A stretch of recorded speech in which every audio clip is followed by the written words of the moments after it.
কাজু পনির fresh cream ছাড়া সম্পূর্ণ নিরামিষ ঘরোয়া বেসিক মশলায় তৈরি দই পনিরের রেসিপি। পনিরগুলো কিউব করে কেটে নিয়েছি। একটা মশলা বানিয়ে নেব। মিক্সিং জারে 2 ইঞ্চি আদার টুকরো, 3টে কাঁচা লঙ্কা, একটা মাঝারি সাইজের টমেটো নিয়ে ভালো করে পেস্ট করে নিয়েছি।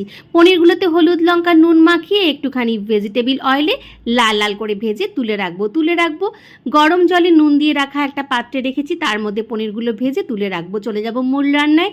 ওই তেলের মধ্যেই দিয়ে দিলাম গোটা গরম মশলা, দারচিনি, এলাচ, লবঙ্গ, বড় এলাচ, আর দিলাম পেস্ট করা মশলাটা, দিলাম সামান্য জল মিক্সিং জারে লেগে থাকা মশলার সাথে, আর দিলাম বেসিক মশলাগুলো হলুদ লঙ্কা ধনে জিরে, সামান্য টমেটো কেচাপ আর পরিমাণ মতো লবণ। ভালো করে নেড়ে চেড়ে নিয়ে দিয়ে দেবো এতে কিউব করে কাটা ক্যাপসিকামগুলো। আরেকবার ভালো করে নেড়ে চেড়ে নিয়ে এর মধ্যে দিয়ে দেবো সামান্য পরিমাণ টক দই, 2 চামচ মতো টক দই এখানে নিয়েছে, আর দিলাম সামান্য জল। দিয়ে দিলাম টেস্টটা ব্যালেন্স করার জন্য সামান্য পরিমাণ চিনি। পনির যেহেতু তাই একটু মিষ্টি মিষ্টি ভালোই লাগে। ব্যাস, ভাজা পনিরগুলো দিয়ে একটুখানি ওপর থেকে কাসুরি মেথি ছড়িয়ে নিলে রেডি দই পনির।